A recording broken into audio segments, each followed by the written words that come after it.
quorum being present, I will call a meeting of the Library Board of Trustees for November 9th, 2020 to order. Does anybody have any recording devices? Yeah. Are we aware? Westwood Media Center is recording. Yes, this meeting is being recorded by Westwood Media Center. I don't believe at this time we have any members of the public, but if we do have any join us, we will welcome them to have any public participation. The first item on the agenda is approval of the minutes from the October 19, 2020 meeting. I believe everybody has had an opportunity to look at the minutes. Does anybody have any amendments, deletions, revisions, alterations, additions? No? Motion to approve. Motion to approve made by trustee Phelps. I'll seconded. Is there a second? Second. Second by trustee Cole. Call the roll. Trustee Phelps, Macy Phelps, Aye. trustee Cole, Aye. trustee Thornton, Aye. trustee Van Au, Aye. trustee Persons, Aye. and the chair votes aye. It's unanimously approved the minutes. The next item on the agenda is the director's report, which was provided by Trish prior to the meeting. Is there anything you want to highlight, emphasize, or add to that, Trish? Just to let you know, Carol Devlin is retiring after 38 years at the Westwood Public Library. So her last day will be November 30th, and we are going to have a reception on Tuesday, November 24th at noontime for any that would like to join us. We're also in the process of interviewing candidates for the library head of adult services position. We have some very promising candidates, so that's a good thing. Karen Kagan, I just want to give her a shout out. On very short notice, she was able to get over to the Islington area and took a series of shots of the building and the demolition process, and got some great, you know, Karen's just an awesome photographer. So we have on a flash drive right here all of the historic photos from the branch relocation, if you will. So thanks to Karen and her group, or her diligence in getting that, and her willingness to do it. The other, just phase reopening plans, I guess. We have that later on in the agenda. Later on, okay. So Yep. yeah, I'm good. Okay, anybody have any questions for Trish? Comments on the director's report? Okay, hearing none, we'll move on to the next item on the agenda, which is staffing update. Wait, Paul, can you hear me? Yes, yes, yeah. Okay. I can't see, it's saying my Zoom is. Oh, we can see you right there, yeah. You can see me and you can hear me. That's all. I can't, right now, all I can see is just the Zoom webpage, but I can hear you fine. Okay, just making sure. Okay. You're right. Did you have anything you wanted to ask about the I director's just report? wanted to make sure that I was still, Great. that you guys could see me. Okay, all good. Okay, all right, staffing update. Okay, Trish. so we are posting the position shortly for Carol's hours. We haven't gotten that through HR yet. And we're working on a revised job description for head of youth services / assistant director that is still being reviewed by HR and the town. So hopefully we'll have that announcement shortly, but it's still in the process. So those are the two updates in addition to Carol. So. Okay. Any questions for Trish on staffing? Hearing none. Okay, now we'll talk about the expanded phase reopening plans, which Right. probably now have to have a little bit of rethink, right?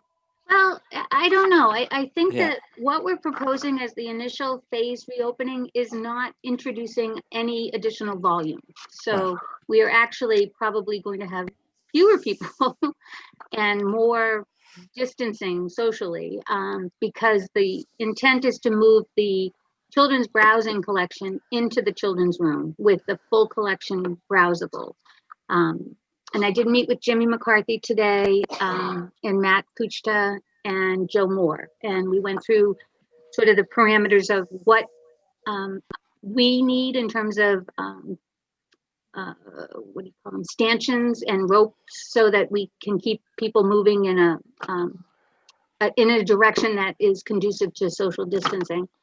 And then relocate the entrance from the community center room to the front entrance, because there's two reasons. One, it's really not well lit at night at that space. And I'm just concerned about the isolation of the staff in that space too, especially as we're down a couple staff now. So it seems as if it would be just a better use of resources, if you will. And we'd have a dedicated concierge desk right as you enter. So if you don't have an appointment, you're not going beyond there. I did talk to Jimmy about air filterings, air purification systems, and there's some on order for the town, and we will be getting some of those hopefully prioritized, because we are one of the major entities that's open to the public. So I think police and fire and the library are the three main buildings that are pretty expanded openings. And that's the plan: plexiglass and some signage and some barriers and ropes and directional. And I think that's where we Okay. Tricia, what are you doing for the cost of all these items? Is the town getting these for you? Well, how is this being handled? for the PPE and the COVID, the plexiglass and Well, stanchions and the signage and the amplification systems and the people count, like all of this related to COVID, basically. yeah. So Jimmy is manning most of that. He's ordering the all of the wipes and the disinfectants and the sanitizers. All of that is coming from DPW, as are the stanchions and the plexiglass. So and the pure air purifiers. So those are all going under the COVID line for DPW that then Pam and the town will put in for reimbursement from the CARES Act or the FEMA or whatever. So the one microphone system that I did get, that was $54, and I didn't know if it would work. So we bought that with equipment money, but that was a short, that wasn't a big term or a big ticket item. Yeah. Have you had to do much signage? No, we do all of it in-house, really. So it's just directional. And Jimmy did give us some of the footprints and so a lot of they've provided, the tape, the markers for the floor, the 6 feet social distancing. So most of that has come through the DPW. Okay. Question that I had though was, so everyone has to have an appointment to come in, right, for browsing.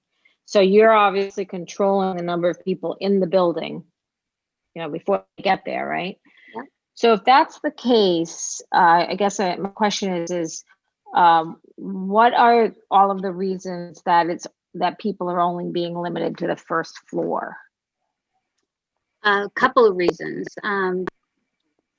Primarily, it's the contacts of, if we can limit the amount of traffic to the second floor, then I don't need all the plexiglass and all the staffing upstairs to assist with patrons. And I don't have an adult reference librarian right now, or a head of adult services. So there's not staff up on the second floor really for interacting with people. So they'd be basically wandering.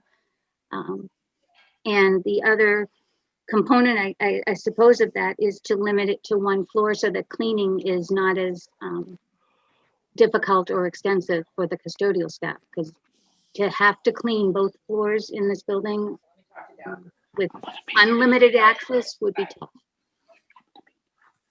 Do you think if you had the adult services librarian, you'd feel differently? Or I guess I'm also wondering if you have no chairs for people to sit, right? If people couldn't sit and all they could do is just browse the stacks, I guess.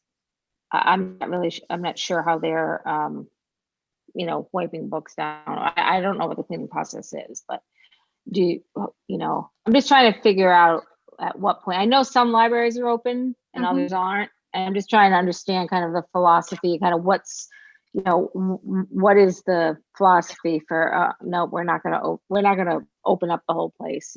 Well, et I cetera. think two things. I think one is staffing, because in order to do the Businesses aren't opening by fully. appointment, we need to put a person in the vestibule or the person who was in the community room. So one staff person now is dedicated for 6 or 8 hours, whatever the browsing options are, to be that point of contact. So that takes somebody out of a regular Okay. workflow. The other, and it's hard, I think Westwood is proceeding cautiously. And so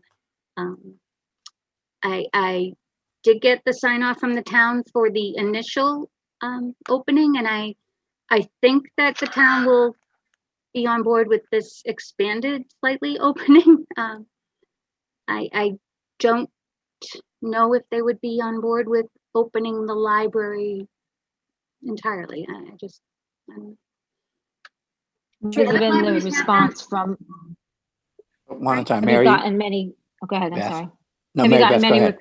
have you gotten many requests for that from the patrons? Because I know you said you were surprised at the lack of patrons using the limited browsing, Right. compared to what you thought. I guess my question just was wondering if more people are asking for it to be opened. Well, we will, put on curbside hold pickup any item that's upstairs. And oftentimes if we can do same day retrieval, we do. So if they call and ask for a specific item, we are doing our best to get that as soon as possible. But I didn't finish the month of October. I ran out of time today, but between October 1st and October 19th, we had 100 browsing appointments. So it went anywhere from one day was 18 and the other day was 4. So it's pretty much all over the place. The one request I did hear consistently was, oh, I wish my kids had more options. Mhm. Adults seem to be okay. Many of them have moved to placing holds, have gone the catalog route. We did have a request for specific art materials, art books from the Sauter collection. So a cart was put together and the cart was wheeled down and the individual was able to select from, sort of an expanded browsing collection. But that was, we will accommodate requests if we can. But I just don't, opening up the whole librry just, it Thank puts you. so many staff at risk, because now Yeah. You've everybody. answered that well. Thank you. Yeah, no, I appreciate it. I really wanted to just understand, all of the factors involved. So thank you. Any other questions, Mary? Yeah, Tricia, when you say the children's full collection will be browsable, does that essentially mean we're opening up the children's room? By appointment, yes. But yeah, by appointment. So it's the children's room, same as. Yes, well, it's not the same. Every table has been pushed. All the chairs are removed. The soft seating's gone. The toys are gone. But so it's a bigger browsing area. Yeah, they can get all the books. They can get all the whatever else they have in there. Yeah. Well, not so some things aren't available. Things like the puzzles or things with small pieces. Some of the collection's not available, but Right. by and large. By and large, it's a whole. So that's good. That's an expansion over what you're doing, and seems to make sense. Mary, it sounds like my son's college without all the good stuff, That's right. Yeah, they get rid of all the good stuff, all the stuffed animals and things. Yeah. I was just saying, it looks like right now it's empty of everything, so it looks perfect for running circles, just running. Put your sneakers on, Lizzie. Any other questions or comments on the reopening? No? Okay, hearing none. We'll move on to the next item on the agenda, which is an update on Wentworth Hall and the Islington Branch Library. Okay, so contractor is on site. I have not been over there this week to see what, if any, changes have started on the foundation. I know that they are working on the elevator shaft. They need to excavate. Additional foundation work needs to be done on that before the elevator shaft can get put in, and they need to cut the utilities to the old library and cap them. Those are two of the priorities. They did meet the November 2nd demolition timeframe, which was a huge effort by this tower construction. That was, they really got right on that and did a great job with that. We have been asked to vacate the Islington Community Center by December 18th. And that means that all of the library materials or equipment or furnishings that need to be moved to the new space or stored somewhere needed to be identified and boxed. So Claire and some of the branch staff, Joe Moore, Jimmy McCarthy, Matt Kuchta have done an amazing job, really. We are all set. I think there's a copier that still needs to come over, and the DPW has been very gracious about helping with the bigger equipment. It helps that we could reuse all those shelving units that were put on mobile platforms that are for the adult browsing collection. So that was huge. And we repurposed one for the curbside holds. So I think we're in good shape. We are ready to go. And my understanding is that a pod will be provided for the storage, temperature, humidity controlled of whatever boxes of books are going to the new collection. The existing collection that was put in storage, that's the sort of older now materials, the town is proceeding with procurement for disposal requests if anyone had requests to reuse it. And then if not, John Walsh from the fellow who's the used book dealer that the Friends use a lot has committed to getting those materials out of the ICC by the end of November. So we will be buttoned up and all done. Right. Any comments, questions? I do. So everything is still in the ICC. It's just been combined to one small area, and then it's going to go into a pod. So any of the items that we didn't move here, so right. Things that Claire had identified as being of particular value or interest that wouldn't fit in a 10 by 10 pod, because that's the size I think that is being provided. So her wingback chairs are in the staff room, and an assortment of computer equipment has come over for storage. What else? There's the glass cases that are and her card catalogs are being stored here. So anything that was bigger than would fit in the pod has been either repurposed as something we're using here or is being stored here. Got it. Okay. Did they find anything particularly historical or interesting when they were going, I don't know, in the basement or wherever when they were moving all this stuff, or had they known everything was there? No, one of the things that Claire actually found was a bell that's in the tower of the ICC, which evidently was a Purple Heart veteran, 1925 to 1945, attended Westwood High School. It's unclear whether the developer is going to reuse the bell.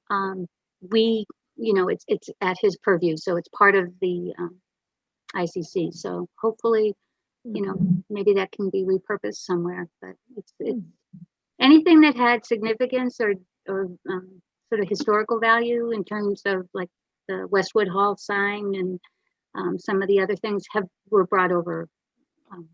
They're sitting in my office actually, taking up a lot of space.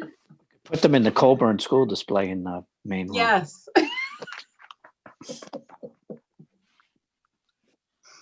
Anyways, any further questions or comments on the Wentworth and Islington?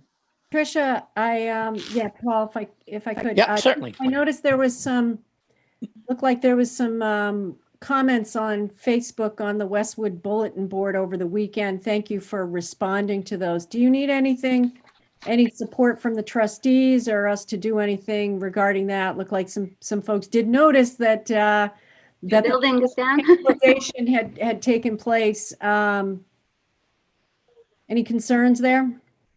No, I responded to the thread and provided the link. It is an active link on our website, and we will maintain, updates as they become available. So I think the time frame right now is that the building would be completed in July 2021. Yeah. Um, Yeah. It's public construction, so we'll see. Right, yeah. Jimmy McCarthy is convinced we're going to be in there by July 2021. Yeah. They said 9 months, so we'll see. Right. Now is there any concern about, or there was some reference that Joe Doyle made to when he was responding to something about the historic significance of the building. It's really more its purpose or its use as opposed to the structure. Is that correct? My understanding is that the value historically was not deemed, a historic property per se, but that it was consistent and continuing use of the building since 1884 that contributed to the historical status. Yeah. There weren't a lot of historical features, if you will, or Right. Right. Okay. Thank you. Okay, Maureen, no, anybody? All set. Okay. Any further discussion? The only thing I wanted to ask is, I know that the time capsule thing keeps coming up. If you could just maybe keep us posted with that.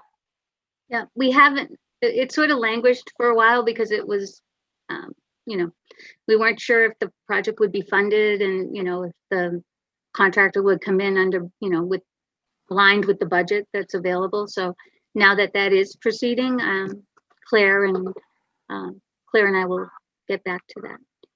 Okay. Okay, Friends of the Westwood Library update, Jess and Maureen.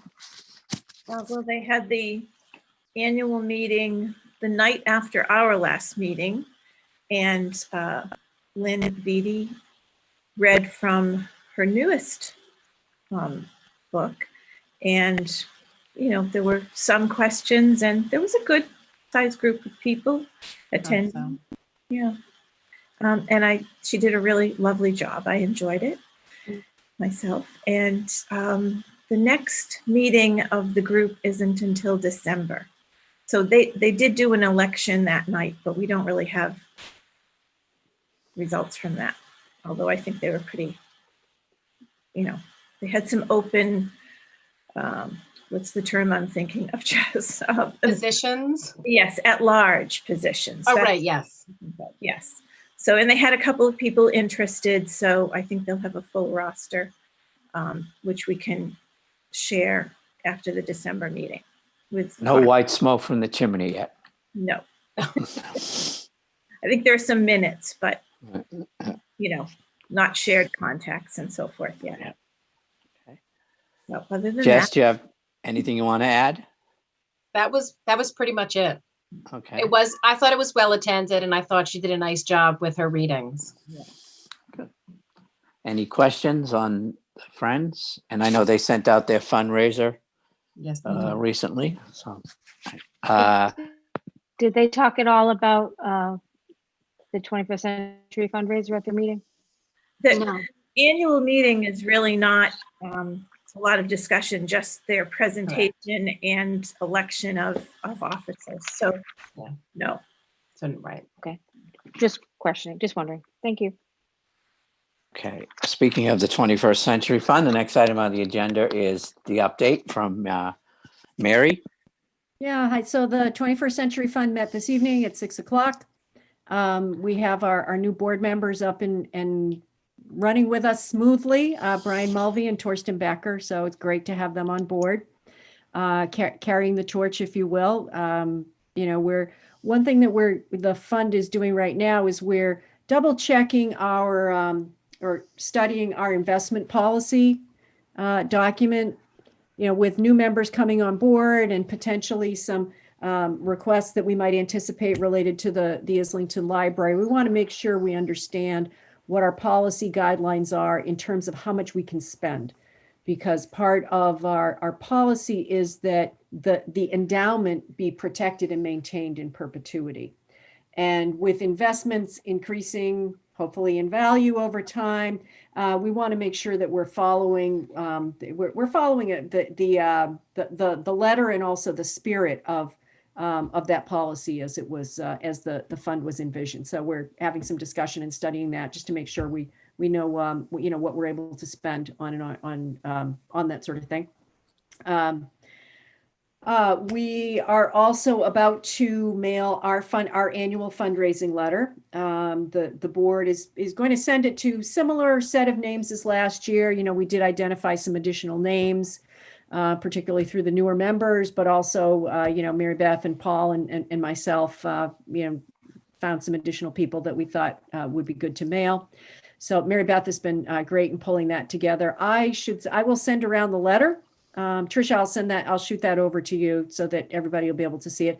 It's similar to the letter that we sent last year, but more appropriate to the times and focusing a little bit more on, some things that we're thinking about now. Last year we found that it was worthwhile doing it. We did come out with, net positive. It helped us financially. And the fundraiser is also important to help demonstrate the public support because we are a 501c3. So we need to demonstrate that we're getting out there, we're communicating with the community, and we're getting the support from the community. So that's another important aspect of it for us. Did we ask last year? I can't remember if we circulated the list to the trustees for if they wanted to if we did. add anyone. I guess No. I don't see why I don't think so. it couldn't be done. Yeah. I don't know if there's an issue with that. If, Another thing that we've done this year is we've taken some steps to try to make sure our mailer is more visually differentiated from the Friends. I know last year I did receive a request from the Friends after the fact that we try to differentiate ours. So I put it in a new template, and we're trying to, change the font, and we'll try to go for a slightly different envelope color, things like that.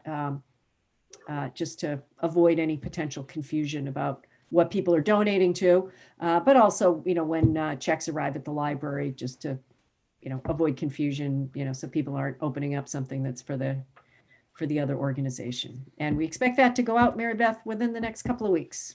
So, okay. I have a question. I remember last year when I got the letter, I almost thought it was junk mail. I almost tossed it in the recycling bin, and then I opened it. I was like, "Oh, this is from 21st Century," because I think it just had the address of the library. It didn't say like 21st Century Fund. It didn't say anything. I just had whatever the address of the library is, 500 High Street or whatever.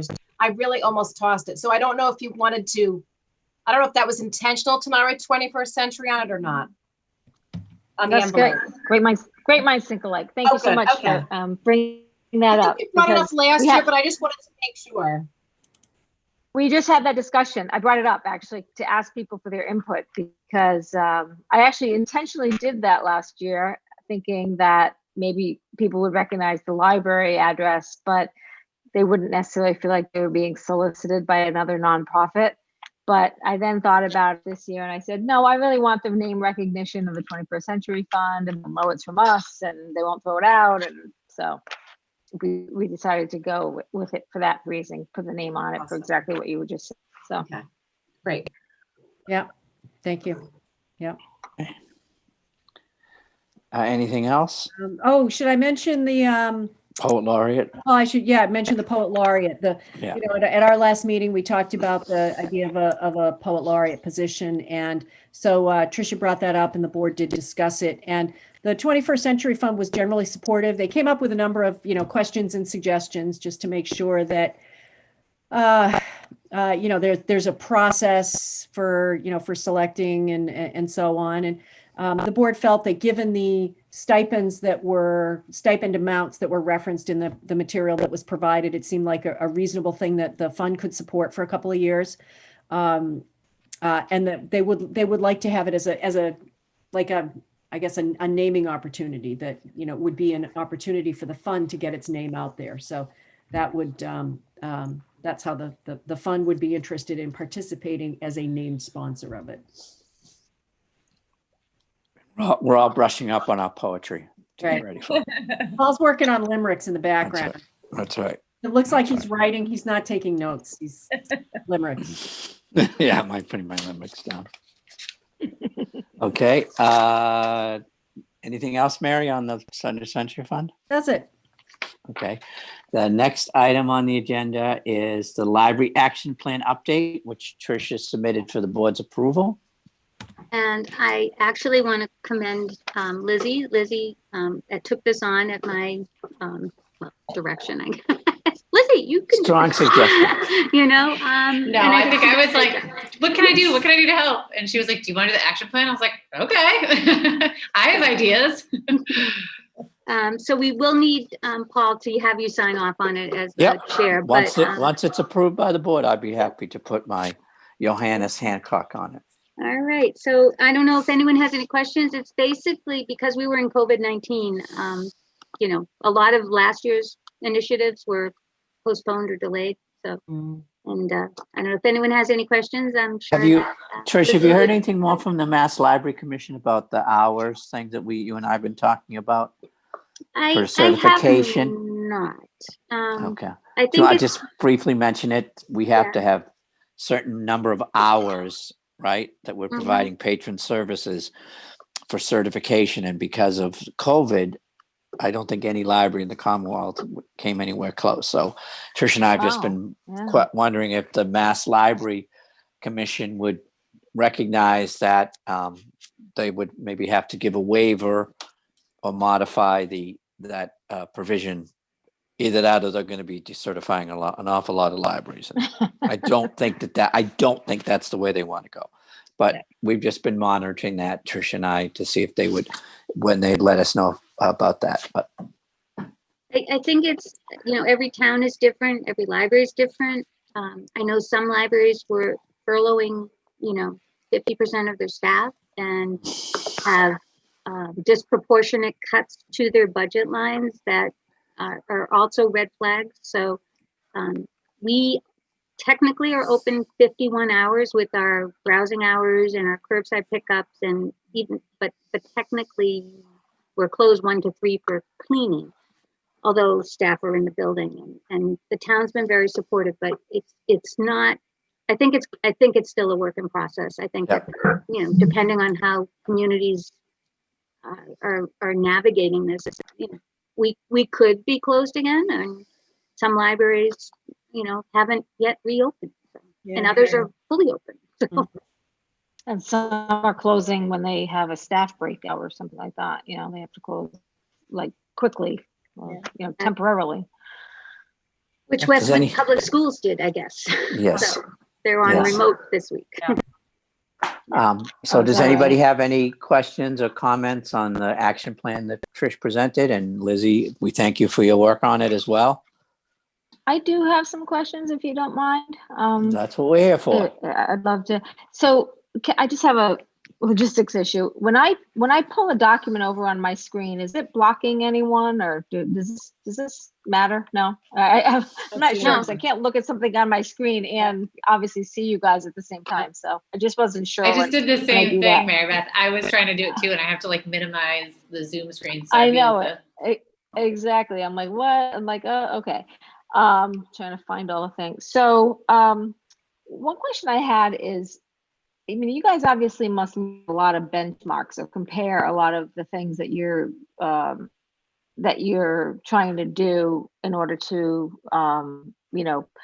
put these goals and things in these objectives in the plan. I'm just not sure, because I don't really know what your benchmarks are or what the sources for your benchmarks are. I don't know if they're in here or not in here, or that was just my question. Like, what type of benchmarks are you using, or are you using them to to kind of create your goals? I don't know, it just has a very broad objective. Like, if you compared your numbers of circulation statistics to some suburban library circulation statistics, and then you decided, because circulation stats are really going down for libraries, we're going to do this or whatever. I don't know, and whatever that benchmark is that you're using. I don't know. Does that No, I'm looking at Tricia. I don't know if you're. I don't, but I'm gonna jump in anyway because I think I know what you mean.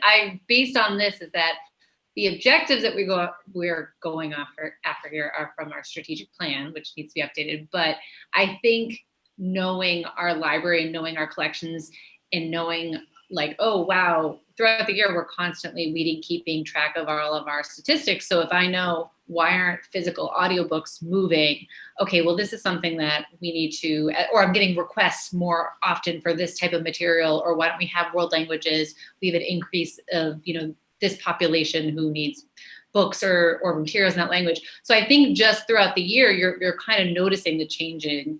And Tricia, interrupt me if I'm wrong. So when we come down to look, okay, what are some actionable items that we can do for the community that are fulfilling our long-term goal? But so I think to your point, yes, we can look at, we know when circulation's down in certain areas, and I think just having your finger on the pulse of what, where, okay, libraries are all doing library of things. I think there's like a kind of a nuance there, but when we're pulling out an actual plan to do an audit of the collection or something like that, we do, pull some data. But these aren't like just pulled from thin air. I think a lot of it is responding to what's happening in the community and what we're getting asked for and trying to anticipate changes.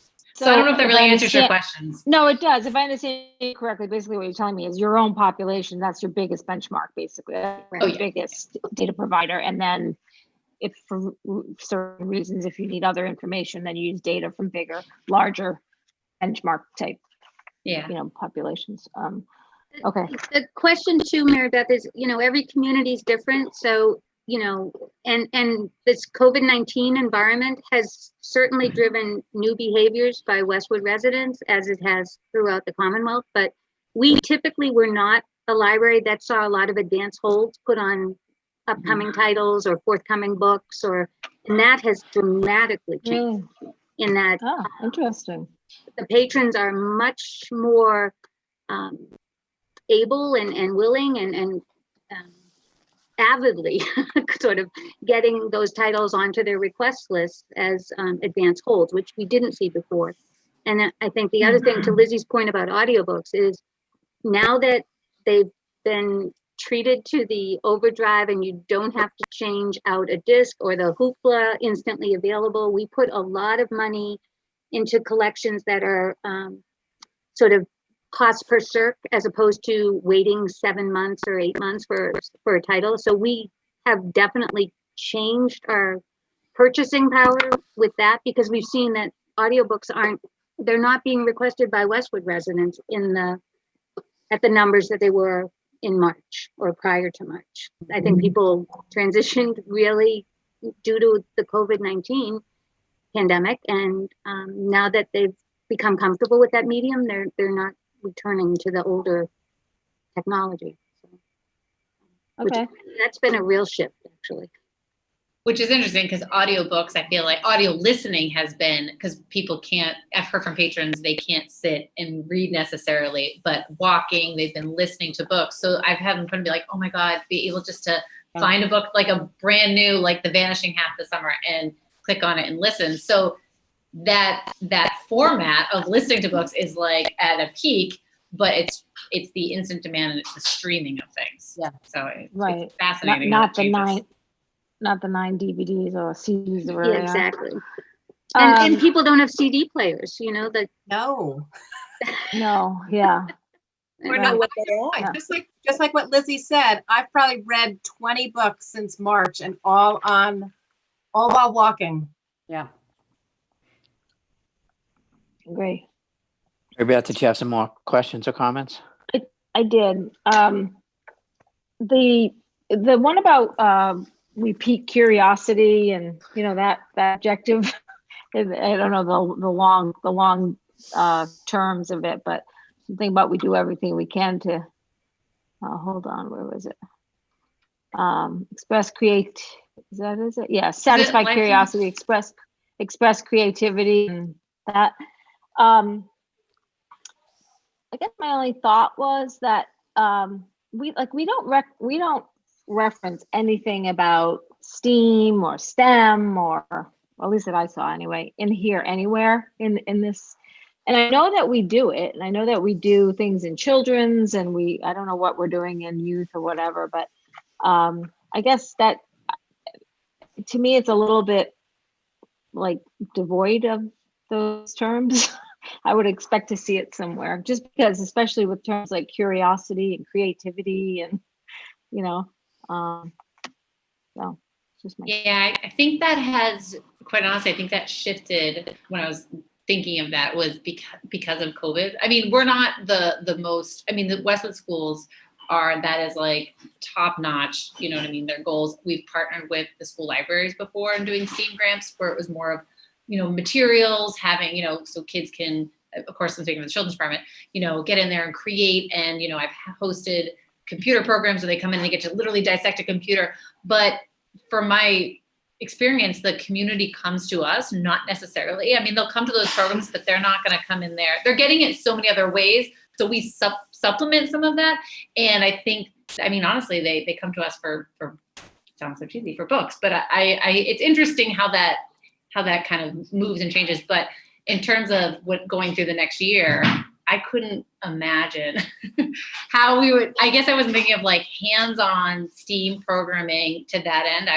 I was kind of moving away from anything, building in all these big actions that we might not be able to do. So I think part of it was that, and part of it was, again, kind of responding to what the community wants from us. I don't know, Tricia, what do you think?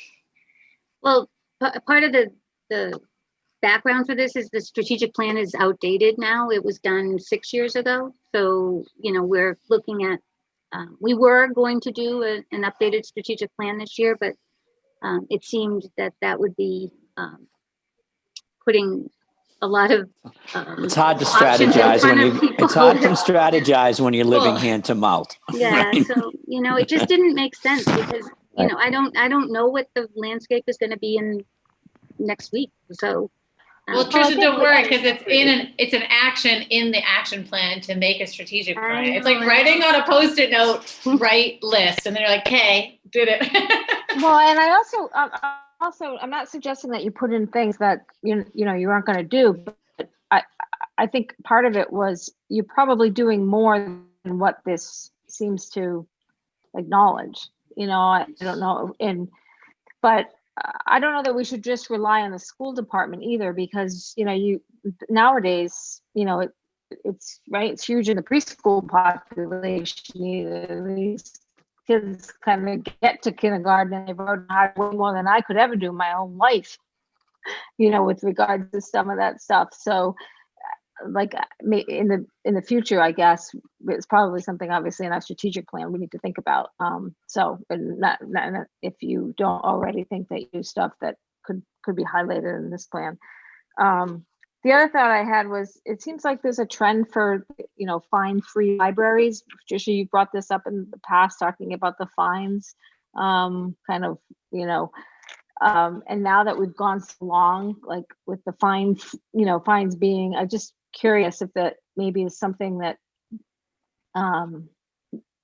if you want to kind of analyze or bring to our attention, or I don't know. I don't know if it would be only our decision because it's the town takes the money, but if the trustees are actually in control of that or not. But I don't know, it seems like it's kind of a trend in libraries going that way. We are and have been fine free since I guess probably April, and have excused or waived all residual fines as of that point. So most libraries have gone that route. It's not a policy so much as just a practical reality. Right. I mean, a lot of people are working remotely, but a lot of people aren't working because they've been furloughed or have lost positions. And to be honest, it was more the Minuteman Consortium as a whole kind of instituted, this moratorium on not just overdues, but we also went to automatic renewal. Yeah. So if your item is due and it's coming up, you're not going to get a fine because it's renewing if it's renewable. So that sort of logic behind people owing more money is dissipated too, because they just simply the items aren't being overdue. So It seems like it's just going to age out eventually, you know, and also as, you know, now that so much of what I'm doing is with digital loans, those take care of themselves. Either if they're not auto renewed, they automatically expire and there's Yep, no. go right back into. What was our annual fines anyway? It's about I forget, I don't $10,000, I think that we, Okay, it's okay, not, okay. but, and I haven't had a conversation with the town administrator or the assistant town administrator about it specifically, nor have I been questioned about it. I know the trustees, when I first broached this, it was definitely the sense of the board that they did not want to entertain that notion, but you know, I think going forward, I think that's probably a discussion point that we should perhaps get a different read.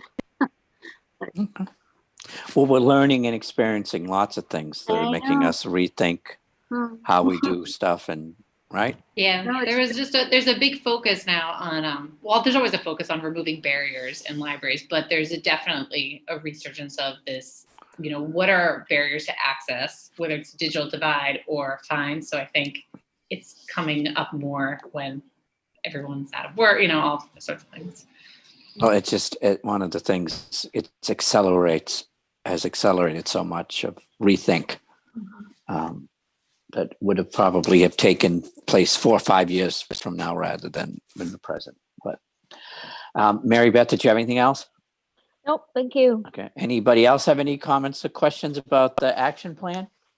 Mary Beth, do you want us to put in a STEM or STEAM component and then submit it for review, or we can actually we can do that. We can add a, you know, a I think it would be worthwhile if you think it's something that you think you can work toward, you know, or like I said, something that you already have and you want to continue doing, or you achieve, you know, improve. I think it would be, I just feel like we're a little bit lacking if we don't have anything with that kind of focus in there. So is that all right with the board if we add that another objective action? Sure. Okay. I have no problem with it. Anybody have any objection? No. We have been doing, sorry, I would just want to say that we have been doing early child with STEM, preschool STEM programs with early childhood it was an ongoing program at the library, but obviously not since last year. Right. And so there was that we were going to do a Foundation for Westwood Education grant, but. Procedurally, Trish, we need to approve this now, right? Because it's due. It needs to be signed and delivered by December 1st. All right. So subject to the addition of a STEM, I'll accept a motion to approve the library plan as will be amended as discussed here tonight. Do I have such a motion? Make a motion. Trustee Van Al moves. Is there a second? Second. So, who seconded? I didn't see. Wendy. Wendy. Trustee Thornton seconds. Okay. Trustee Cole. Aye. Trustee Van Al. Aye. Trustee Macy Phelps. Aye. Trustee Persons. Aye. Trustee Thornton. Aye. And the chair also votes aye. So I will come by and sign it tomorrow if the amendment is made. If not, just let me know, Trish. I Don't have forget to one make more. an appointment. Oh, yeah. And we know who he is. That's what my wife's family says all the time. I just wanted to say, I also, in reading through it, I just wanted to compliment you on all the different ways that you have been trying to target like the non patrons, if you will, or finding new patrons. Like I kept thinking about all the different programs that you've rolled out, and you know, so it's amazing, like, and at all the different places, and it's really incredible. So, you know, good job if you can continue those kinds of things. Second that. Be great. I Any also further? compliment the effort to increase diversity of the collection I thought that was great. Great response. Next item on the agenda is the holiday schedule, which Tricia submitted for the board's approval. Has everybody had an opportunity to review that? Any questions or comments or concerns about it? If not, the chair will accept a motion to approve the holiday schedule as set forth by Trish, So moved. moved by trustee Macy Phelps. Is there a second? Second. Second by trustee Thornton. Trustee Macy Phelps, Aye. trustee Cole, Aye. trustee Van Al, Aye. trustee Pearson, Aye. trustee Thornton, Aye. and the chair also votes aye. Approved unanimously. Okay. The next item is the approval of acceptances and expenditures as set forth on the report submitted by Trish to the board. Has everybody had an opportunity to review that? Mhm. Okay. Anybody have any questions? I just had Okay. one question. Was the Starbucks gift cards or did they bring you coffee and treats? No, there were gift cards, Okay. prizes for the trivia night. That's what I figured because I'm like, no, because they would have gotten the coffee for free. So, and then I was thinking they couldn't have been giving out coffee and treats. If there's any further questions, Sure. the chair will accept a motion to accept and approve the acceptances and expenditures I'll make- Aye. Nope. So moved. Oh, no. made by trustee Van Al, seconded by trustee Cole. Trustee Van Al, Aye. trustee Cole, Aye. trustee Thornton, Aye. trustee Macy Phelps, Aye. trustee Persons, Aye. and the chair also votes aye. It's unanimously accepted and approved. The next item is new business. Any new business? I did want to share that the Westwood Historical Society approached me a little while ago. Jean Cassidy is was in charge of publicity and some programming. So we've partnered with them on 2 separate programs. One was Michael Togas, that was very, very well attended. And tomorrow night is Tracing Your Family's History with Joy Marzell. Yeah. The registrations are about 50 so far, and it's been a very successful collaboration. This morning, we were the site of the hosting of the presentation to Jack Wiggin of the Quarter Century Award from the Westwood Historical Society. For him. Nice. So Erica, who's on the this meeting right now, is here at 10:30 or 10 o'clock this morning. We set it up outside for the presentation, and Erica did an awesome job of getting mic'd volume, even in the midst of cement trucks and fire trucks. And there's so much traffic on 109. I think every cement truck went by that could. Everyone, absolutely. And what a beautiful day for it too. I know, right? So congratulations to Jack. That's awesome. And Indeed. it was a great chance to catch up with Bob. I think he was nominated by Bob Rich, I believe. Yeah. And members of the Historical Society, Marilyn and Laura were there. And it was great to see Jane again too. So, it was good. And I know, Trish, you have some sad news that you wanted to share with the trustees. Yeah, there was recently Mary Feely, who was a former trustee. Her daughter died recently, and so our condolences to their family. Please express the condolences of the entire Board of Trustees to our former colleague and a strong library supporter. Any other new business? No? Okay. Before we adjourn, I want to thank Westwood Media again for all their work in making these, helping us to make these Zoom meetings possible, and for the work that they did, such as today for the ceremony. Thank you, Erica, and thank you to Westwood Media.